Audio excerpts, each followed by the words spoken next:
안녕하세요. 법대로 내 맘대로 천개 법무사입니다. 오늘 제목은 유튜브 동영상과 글을 함부로 퍼 날랐다간 어떤 일이 발생할까요? 입니다. 김피혜 씨는 얼마 전 자신의 유튜브와 SNS에 3년 전 지하철 노란역 3번 출구 근처의 한 주점에서 심한 폭행을 당한 피해자인데, 가해자인 유명 주점 주인 나팔로의 주인은 손해배상은 커녕 오히려 나를 술값 내지 않은 사람으로 몰고 있다라는 내용의 동영상과 글을 올렸습니다.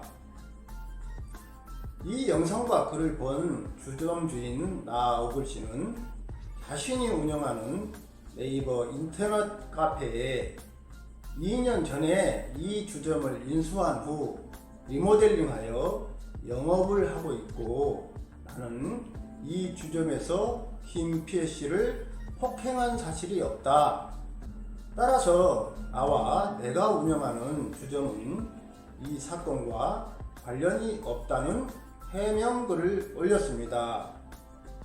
그러자 언론에서는 이 주점이 김피혜 씨가 폭행을 당한 주점이 아니고 나어글 씨는 폭행의 가해자가 아니라고 반박했다는 내용의 기사를 보도하기 시작했습니다. 그런데 이러한 해명글이 올라온 후 한청원 씨는 청와대 홈페이지 국민청원 게시판에 유명 주점 나팔로 주인 손님 폭행하고 손해배상은커녕 술값 안 낸 사람으로 몰아 라는 제목으로 글 내용 상단에 한 유명 유튜브 사례라고 적은 후 김피혜 씨의 SNS 글 전부를 그대로 인용하여 청원 글을 쓰고 해당 글 첨부 링크에 김피혜 씨가 올린 유튜브 동영상 주소를 덧붙였습니다. 한편 언론의 반박 기사가 보도된 후 인스타그램 팔로워가 500만 명에 이르는 유명인인 정스타 씨는 자신의 인스타그램 스토리에 한청원 씨의 청와대 청원글에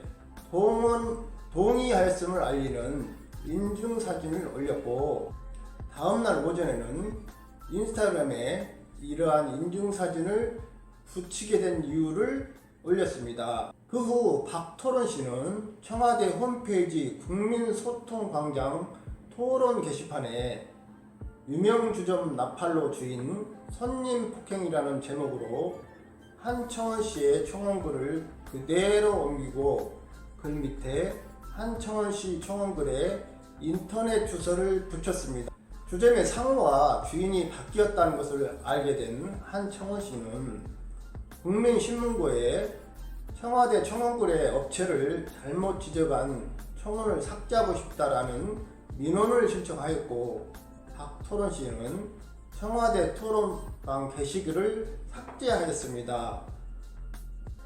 한편 유명인인 정스타 씨는 자신의 인스타그램 스토리에 제가 동의를 표시한 청와대 청원글에 기재된 주점의 상호와 주인이 변경되어 무관한 분들이 피해를 입고 있다는 사실을 알게 되었습니다. 그 글에 제가 동의를 표시함으로써 피해가 더 커진 것 같아 해당 주점분들께 죄송하다는 말씀을 전하고 싶습니다. 지금이라도 해당 주점이 이번 일과 무관하다는 것을 알려야 할 것 같아 이 글을 올립니다. 라는 글을 적었습니다. 이런 일이 있자 주점 주인인 나어글 씨는 한청원 씨와 박토론 씨를 상대로 정보통신망법상의 명예훼손을 이유로 형사 고소했습니다. 정스타 씨를 고소하지 않는 것은 정스타 씨가 자신의 인스타그램에 비교적 진솔하게 사과글을 올렸기 때문에 처벌을 원하지 않았던 것으로 보입니다. 결국 한청원 씨와 박토론 씨는 벌금형 처벌을 받았습니다. 그러나 민사에서는 한청훈씨, 정스타씨, 박토른씨를 상대로 공동으로 1억 원을 배상하라는 손해배상을 청구했습니다. 이 소송의 결론은 이들이 2천만 원을 나어글씨에게 배상하라는 것이었습니다. 이 소송은 확정되었습니다. 이 판결의 이유를 간추려 봅니다.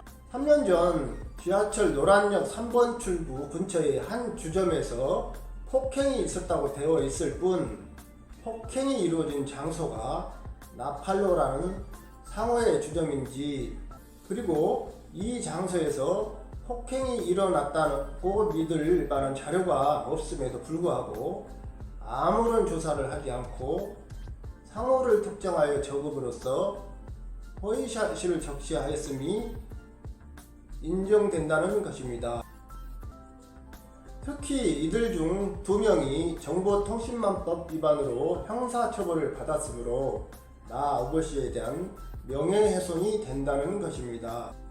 판례에 따르면 민사상 명예훼손이 성립하는 데는 피해자의 예부적, 사회적 평가를 저하시킬 만한 사실을 적시한다는 인식이 있는 것으로 촉하고, 그 내용이 허위라는 점까지는 적극적으로 인식할 필요는 없습니다. 이 사례에서 볼 때 유튜브 등에 올라온 영상물이나 글을 함부로 퍼나르거나 유튜브 등에 진실된 사실 혹은 거짓된 사실을 적시하여 타인의 사회적 평가를 저하시키면 민형사상 책임을 지게 될 수 있음을 알 수 있습니다. 사회적 평가를 저하시키는 이상 논평을 표명하는 것도 이에 해당합니다. 다만 의견 또는 논평의 표명이 사실 적시를 전제로 하지 않는 순수한 의견 또는 논평일 경우에는 명예훼손으로 인한 손해배상 책임은 성립하지 않는다는 것이 판례입니다. 오늘 여기에서 든 사례는 어느 지방법원 판례를 토대로 각색한 것으로 전혀 사실관계가 다른 허구의 사실임을 밝힙니다. 오늘은 여기까지입니다. 감사합니다.